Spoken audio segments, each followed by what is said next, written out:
Thank you.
Good morning.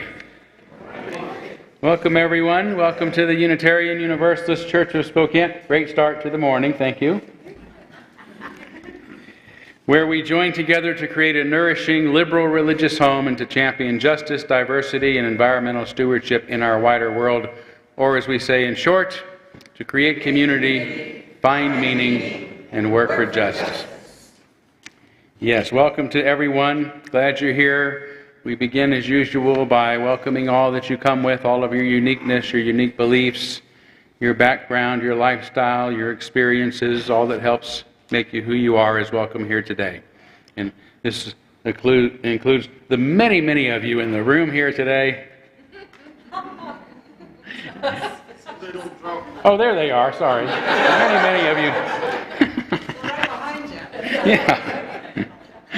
As well as the many of you who are joining us via our live stream as well. It's great to have everyone here, especially here in Spokane. At least it's one of the first sunny days. I've said that several days this week, and then it got cloudy and rain. So I hope that won't be the case. But it's a beautiful day today. So welcome to all on such a glorious day. Got a couple of quick announcements. One, I want to remind you, or maybe even let you know if you haven't heard yet, that our congregational annual meeting is going to be happening Sunday, June 5th, following our services. So probably about 12:30 on the 5th, and our bylaws require us to make that announcement so that you know that it's happening. And I'd also ask, especially if you're a voting member to please be here so that we're able to have a quorum and get the church business done. So thank you in advance for that. Mark your calendar, Sunday, June 5th. And then I also want to put in a plug for next week's guest speaker. I tell you, our guest speaker team has just been doing wonders to get really high quality guests in, and they've done so again next week. Casey Tellison, who is going to be reading from his memoir, Freaks of a Feather, and is also going to discuss the writing process, and then close with an opportunity for questions and answers. Casey was raised in Spangell, Washington, and continues to live in Spangell, Washington, where he's from. He's an Iraq war veteran. He was sent there twice, and is currently a student at the Gonzaga's Law School, and has had his work published in the New York Times as well as many other prestigious journals and magazines. So don't miss the opportunity to hear Casey Tellison next Sunday, and to also be thankful for the good work that our guest speaker team is doing for us. Okay, let's take a few moments now at the start of our service to greet one another.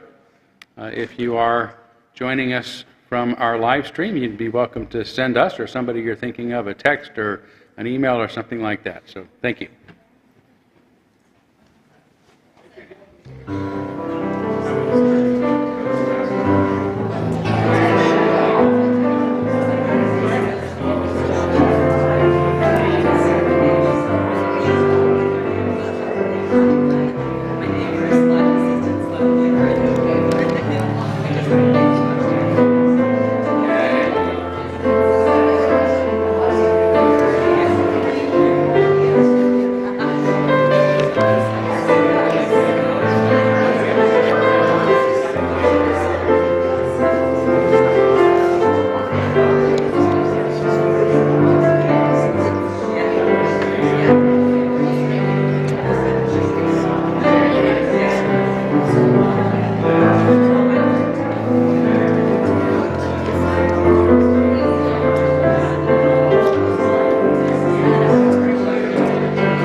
Okay, as always, there'll be more opportunity to visit during our social hour following the service, so I invite you to stay for that. But let's move forward now by lighting our chalice. The chalice is the symbol of our faith, a symbol of our unity and our solidarity, of our openness and our inclusion, of our community and our individual uniqueness. May this small flame be our offering of warmth to those who are cold and alone, and a light to those in darkness. May it be a flame that ignites justice in our world and a beacon of hope to those in need, and may it reflect at least a spark of truth wherever truth has been lost and cast a healthy shadow of doubt wherever it's been found.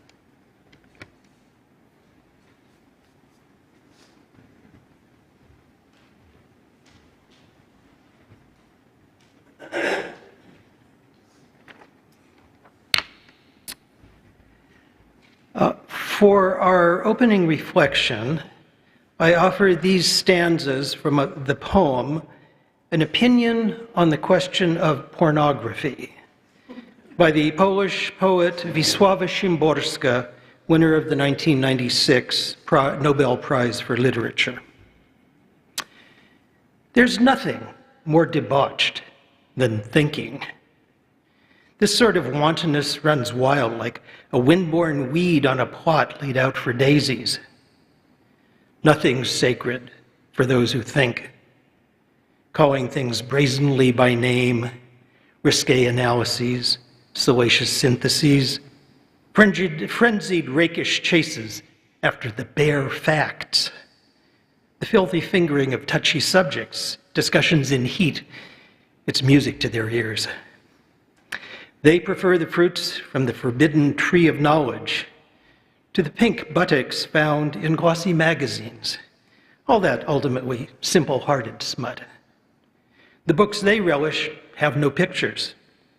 What variety they have lies in certain phrases marked with a thumbnail or a crayon.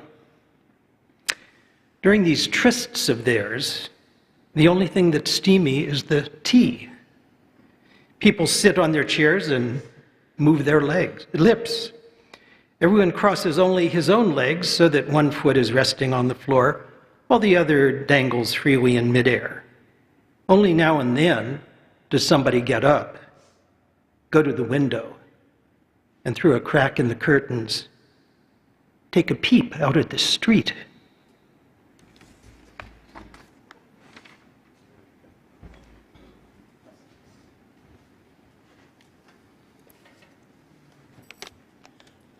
Our first in-service hymn of the morning is from the Black literature. It's Guide My Feet. It's a Black spiritual, and it's number 348. Please stand as you're willing and able.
And we are now going to kindle our candles of care for those who are most on our hearts and our minds this morning.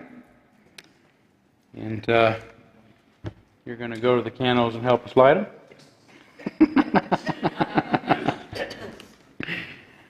Thank you, Dick.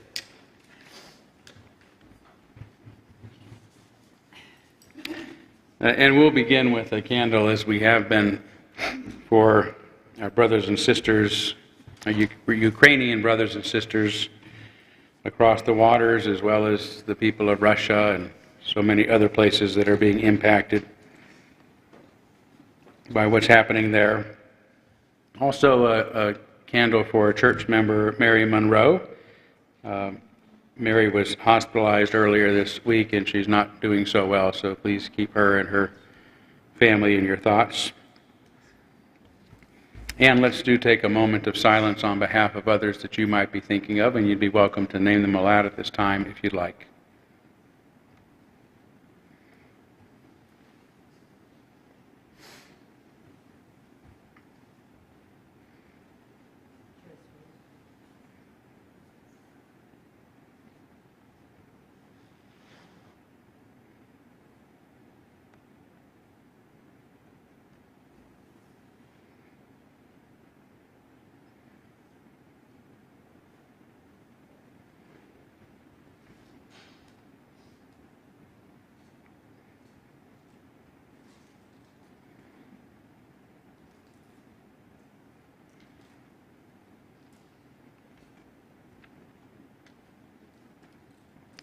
Those named aloud and those embraced in our silence, and all those who are suffering in our world at this hour, we hold in our community with compassion.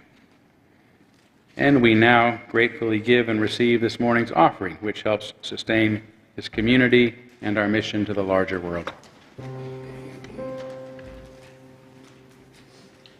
Sweet the evening air of May, soft my cheek caressing. Sweet the unseen lilac spray, with its scented blessing.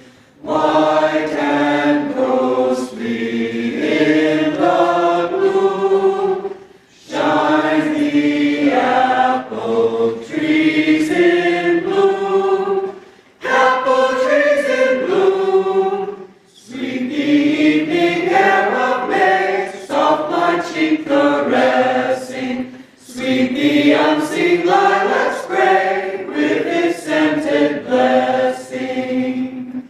Sweet the evening air of May, soft my cheek caressing. Sweet the unseen lilac spray, with its scented lilac spray. White and ghostly in the gloom, shine the apple trees in bloom. Apple trees in bloom.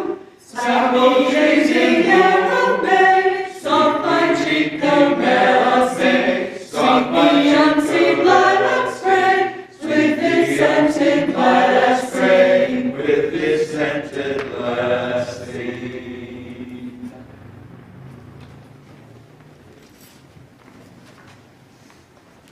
Double duty. It's time for all ages. Well, I just imagine there are kids sitting over here. A little bit. So Oh, yes. stand on your tiptoes as much. Yeah, too short. For many thousands of years, native people made rivers their home. Rivers were in their minds and souls. I'd like to share one of American Indian legends.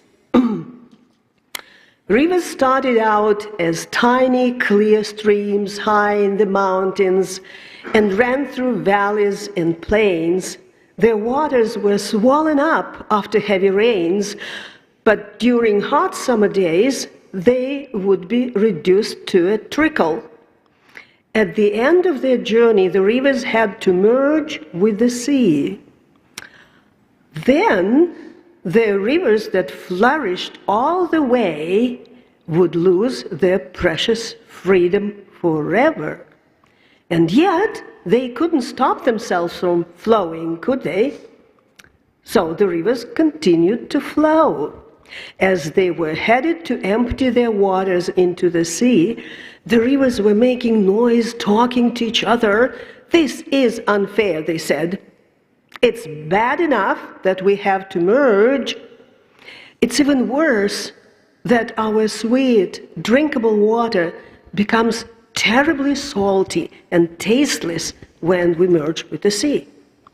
As the legend goes, the sea, of course, heard the rivers talking and told them, "Well, well, rivers, if that's the way you feel, then go away. I see no point why you should join me at all." Of course, there was no way the rivers could go away, even if by some miracle they could change their course and not flow into the sea.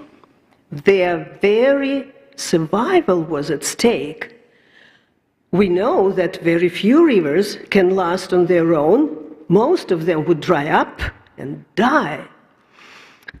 Oh, the rivers said to themselves, "What's the use of independence if we did not live to enjoy it?"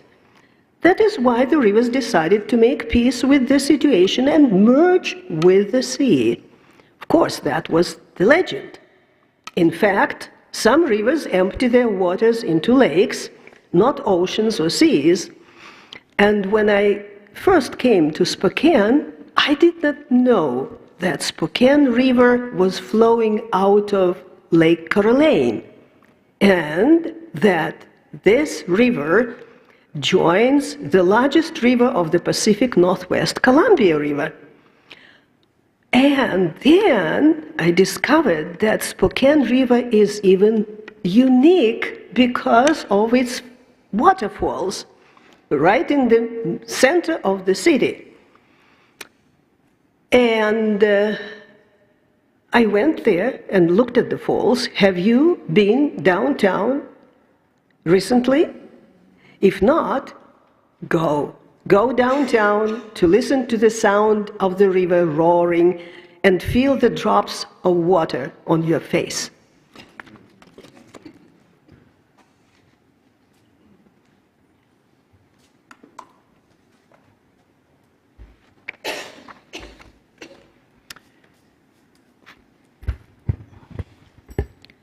For today's meditation, I invite you into a state of repose. Make yourselves comfortable. Close your eyes if you like. Breathe slowly, deeply, and mindfully. Reflect on the words of neuroscientist and author Ian McGilchrist, writing about the contrasting takes on the world of the two halves of the human brain. Tradition is the embodied wisdom of previous generations. It should change, as all things subject to the realm of the right hemisphere change, develop, and evolve, but it should do so organically. It is not wise to reject it or uproot it altogether and on principle. But to the left hemisphere, tradition represents a challenge to its brave plan to take control now in the interests of salvation as it conceives it.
It's a beautiful spring day, so why not a song from John Denver? Looks like I forgot my guitar, so I'll just read them to you.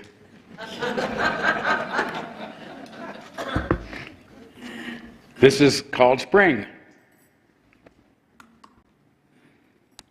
Open up your eyes and see a brand new day, a clear blue sky and brightly shining sun. Open up your ears and hear the breezes say, everything that's cold and gray is gone. Open up your hands and feel the rain come down. Taste the wind and smell the flowers' sweet perfume. Open up your mind and let the light come in. The earth has been reborn and life goes on. Do you care what's happening around you? Do your senses know the changes when they come? Can you see yourself reflected in the seasons? Can you understand the need to carry on? Writing on the tapestry of all there is to see, so many ways and oh so many things, rejoicing in the differences. There's no one just like me, yet as different as we are, we're still the same. And oh, I love the life within me. I feel a part of everything I see. And oh, I love the life around me. A part of everything is here in me.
Yes, that's right. Thank you so much. It was beautiful.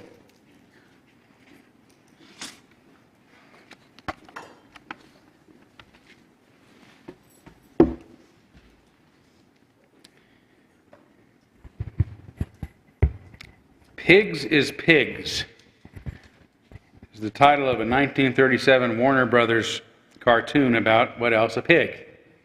A pig named Piggy. Piggy is aptly named because all he ever thinks about is eating. While all of his other siblings are having fun playing together in the yard, Piggy is off by himself daydreaming about his favorite foods. Dagwood sandwiches, roast turkey, apple pie, corn on the cob, and fresh watermelon. And when his mother puts fresh pies to cool on the window ledge, Piggy sneaks and gobbles them up. When dinner time comes, he runs ahead of everyone else to be the first at the table, and when his mother tells him to wait long enough to say grace, Piggy quickly prays for extra ice cream, then sneaks under the table while everyone else has their heads bowed, and ties all the spaghetti noodles together. And just as his mother says amen, Piggy slurps up all the noodles on the table at once. His mother warns him, someday indigestion will do him in. Well, that night, while all his siblings are sound asleep, Piggy is awake thinking about food. Ice cream cones, pies, cakes, hot dogs, and so on. Beef hot dogs, of course. Suddenly, he finds himself at the home of a mad scientist who invites him to sit at a table piled high with all of his favorite dishes. But just as soon as he sits, that chair turns into a contraption that straps him in and then lowers him into a secret underground laboratory. Another mechanical device pinches his nose to force his mouth open, while various machines pour bowls of soup into his throat and shoot dozens of bananas at once down his esophagus. The mad scientist laughs as other mechanisms force-feed Piggy countless olives, ice cream cones, pies, and a sandwich as big as a tabletop. And after all this, the mad scientist pulls a few levers, pushes a few buttons, and then the entire process starts over again. When it finally ends, Piggy is 10 times his size and can barely waddle to the door. And just before he reaches the exit, he sees a drumstick that he somehow missed, picks it up, takes a bite, and it explodes like a bomb. Piggy instantly awakens, safe in his bed, to realize it has all been a bad dream. Just then he hears his mother calling everyone to breakfast. As usual, Piggy rushes downstairs before everyone else and begins stuffing his face. Even after a bad night's sleep and such a terrible nightmare, Piggy hasn't learned a thing. Pigs is pigs.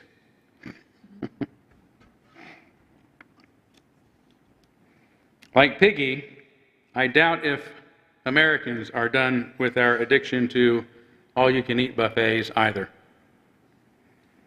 despite a lot of them having been set back and some even being shut down by the pandemic. As food reporter Ronnie Koenig says in a Today article, shared spoons, salad bars, sneeze guards, and standing in line next to other hungry customers in order to pile your plate high seems in direct opposition to the safety measures we've all adopted surrounding food service. In fact, one of the bigger restaurant chains that was built entirely on the buffet model, Old Country Buffet, filed bankruptcy last year.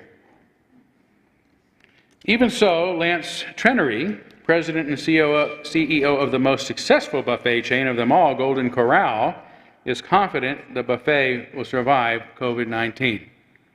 We will forever operate differently as a result, he says, but I have no doubt that there is still a place for buffet dining, as evidenced by the enthusiasm and support from our loyal guests.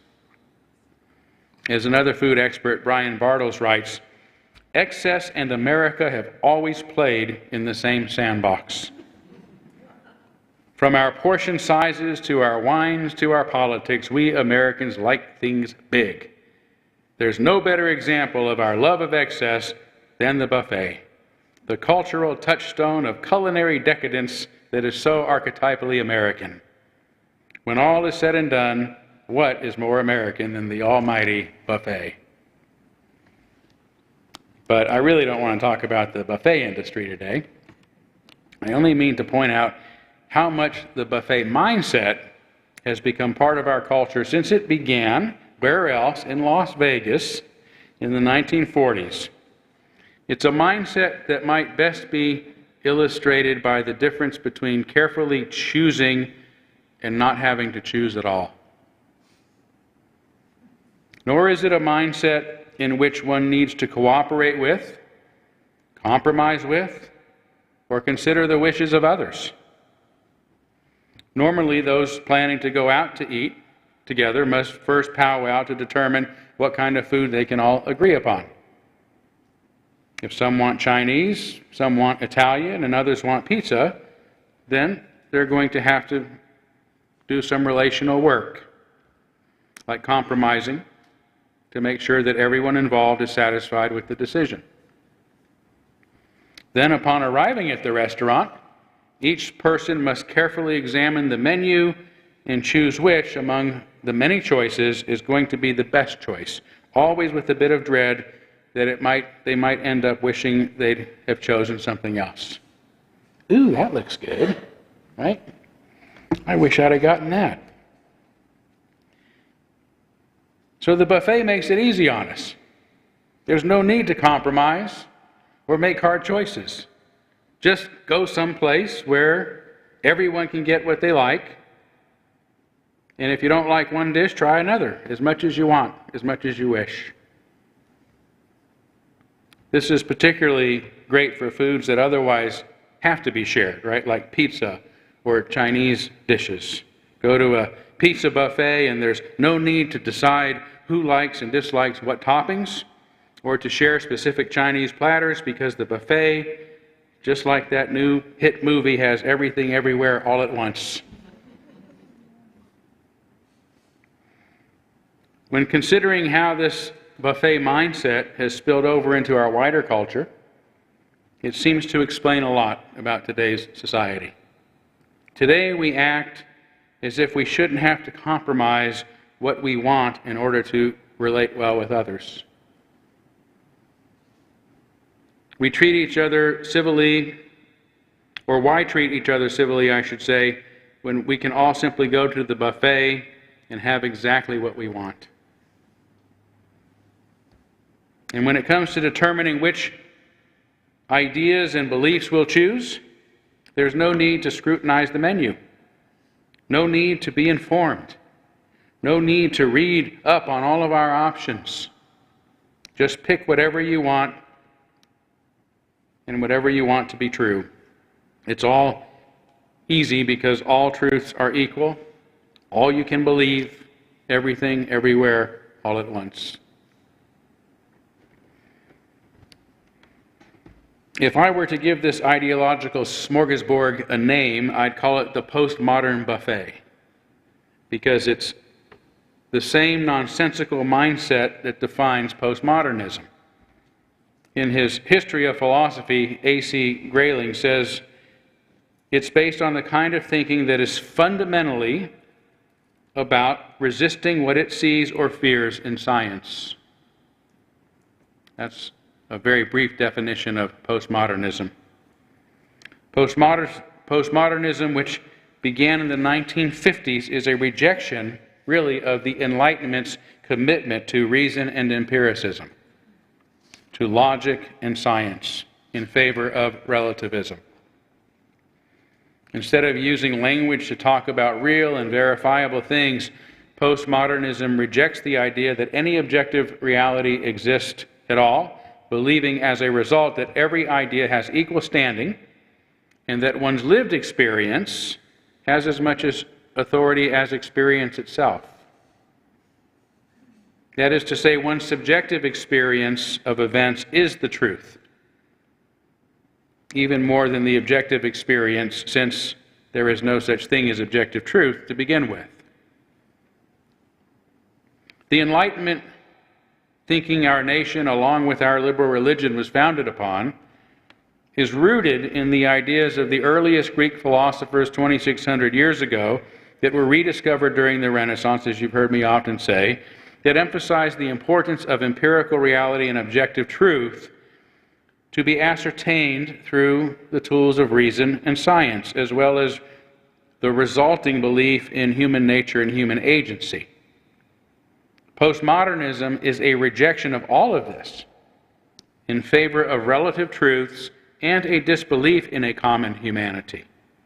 Instead, since there exists no such thing as human nature, truth is relative to every individual, which explains today's shift towards identity-based tribalism, resulting in intolerance, incivility, mistrust, and a new kind of social segregationism.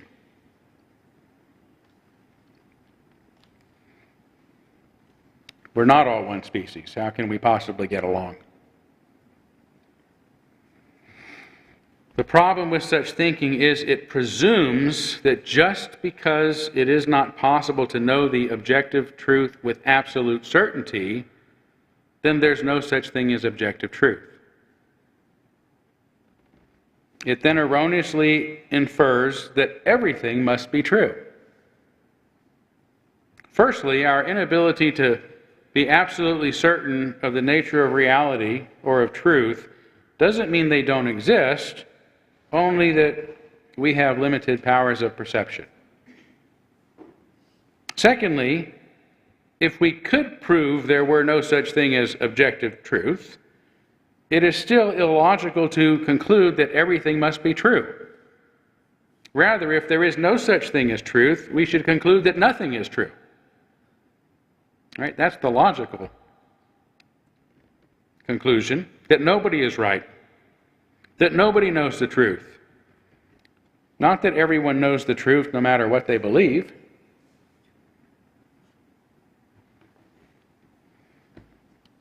It's also difficult to understand, if all truths are true, why there's still so much ideological intolerance in the world, and in our society in particular. Why then do some consider their truths to be unquestionable, and why are they so readily willing to condemn anyone who disagrees with them? Why do they claim those who disagree with them are the intolerant ones when they themselves cannot bear to hear dissenting views? But logic has no place in the postmodern milieu. Reason is a mistake of the past and has no place in the senseless world of relativism and lived experience.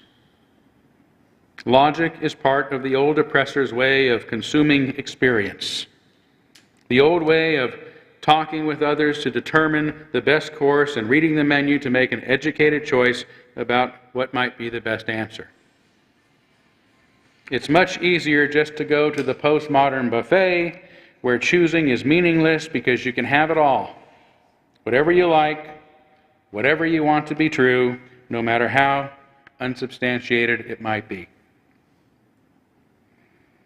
And if the situation weren't already bad enough, the postmodern buffet just got a lot bigger, thanks to the recent advent of social media. Evidence is no longer even a consideration in our society. Who needs that? Just ask yourself what you prefer to believe, and you can easily find it expressed on social media. Don't like the Democrats? Then check out the Pizzagate tray, where you'll find a child sex trafficking ring run by Hillary Clinton. Dislike the election results? Then go to our QAnon platter and eat up its many delicious falsehoods claiming the election was stolen. Still don't want to admit global warming is real? Then don't miss the many delicacies on our hoax dessert bar. You can't just stop with one. There's our "it's a liberal conspiracy" hoax, our "Democrats made it up to destroy our country" hoax, or our "scientists disagree about its cause" hoax, and everybody's favorite, "it's just cyclic" hoax. Then top it off with a dash of, "hey, look, it's snowing. So much for global warming" hoax. And be sure to leave room for some of our delicious alternative facts. Whatever you want to believe, you'll find all you can stomach at the Postmodern buffet. Postmodernism's renunciation of facts isn't merely a phenomenon among conservative thinkers, unfortunately. It's probably even worse among progressives because it started in academia, which they dominate, as proven today by the left wing's widespread practice of punishing dissenters among its own ranks. But as social psychologist Jonathan Haidt says in a recent Atlantic article, when an institution punishes internal dissent, it shoots darts in its own brain. In other words, it becomes stupid. Haidt goes on to say, the problem is that the left controls the commanding heights of the culture. Universities, news organizations, Hollywood, art museums, advertising, much of Silicon Valley, and the teachers' unions and teaching colleges that shape K-12 education. And in many of those institutions, dissent has been stifled. And it has become stifled in large part because the left has accepted the absurd postmodern rejection of reason and empiricism to fallaciously conclude that all truths are true and just let anyone who disagrees with us try. The weapon used against dissenters, which is why this has become such a big problem, is the widespread use of social media, which currently has no meaningful safeguards against misinformation or intentional disinformation, which is why we can find anything we want to believe on or at the Postmodern buffet. Since social media's arrival a little more than a decade ago, everyone was issued a dart gun, Haidt says, and many left-leaning institutions began shooting themselves in the brain. Now listen carefully to his salient explanation. But when the newly viralized social media platforms gave everyone a dart gun, it was younger progressive activists who did most of the shooting, and they aimed at a disproportionate number of their darts at their older liberal leaders. Confused and fearful, the leaders rarely challenged the activist or their non-liberal narrative in which life at every institution is an eternal battle among identity groups over a zero-sum pie. And the people on top got there by oppressing the people on the bottom. This new narrative is rigidly egalitarian, focused on equality of outcomes, not on rights or opportunities. It is unconcerned with individual rights. Finally, Haidt says, the universal charge against people who disagree with this narrative is not traitor, it is racist, transphobe, Karen, or some related scarlet letter, making the perpetrator as one who hates and harms a marginalized group. The punishment that feels right for such crimes is not execution, it is public shaming and social death. Don't I know it? This is where social media comes in, as a tool for quickly and easily canceling somebody's voice and holding them forever accountable for having disagreed with the new status quo by blacklisting them and destroying both their reputations and careers. This is so not because these neoliberals truly believe all truths are equal, which they obviously don't, because then they wouldn't pick on people, but because they are obsessed with what they call the lived experiences of marginalized identity groups. Anything anyone from such a group says must be accepted as true by everyone without question or else. So even at the postmodern buffet, some truths are considered tastier than others.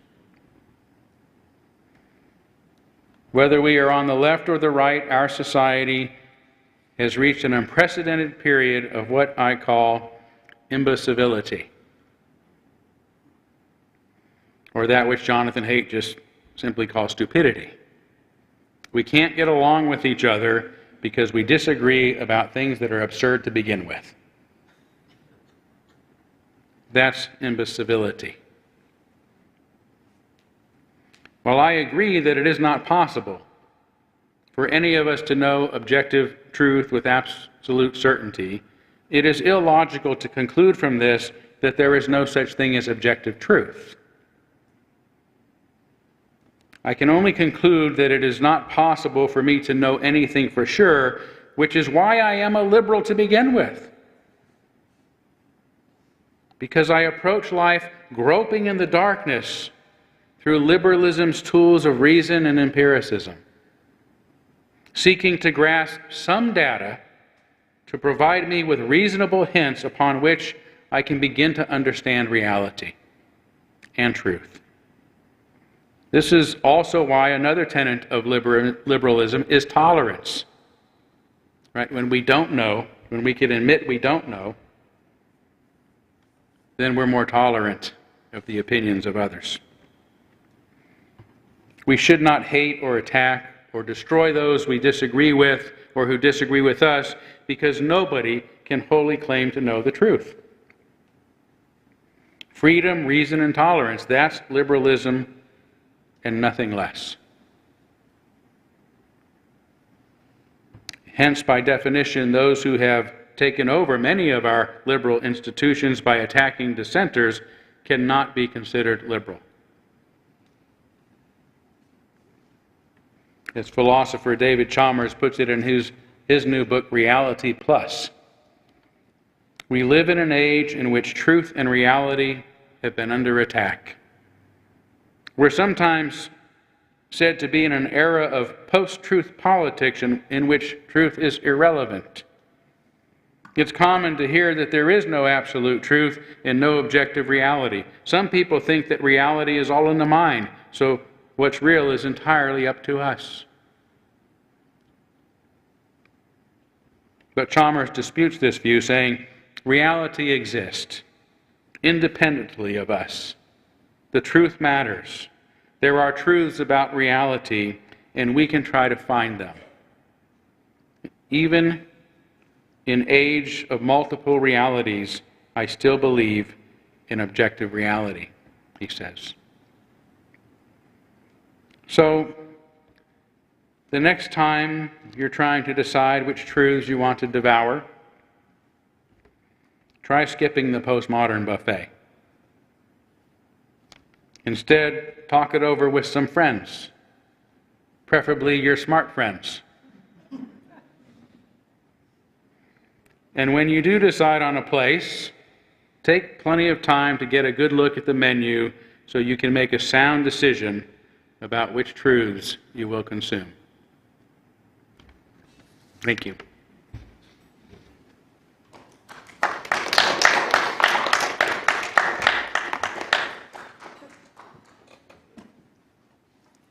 Well, we're going to sing what used to be an old favorite in this church, Song of the Soul. And you will notice that I thought about the phrase dancing along in the madness, which comes in this one. So please rise as you're willing and able to sing along with me. It's a little quick waltz.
Truth will unbind.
For our benediction, I offer the words of Thich Nhat Hanh, the Buddhist monk, activist, and teacher who died this past January.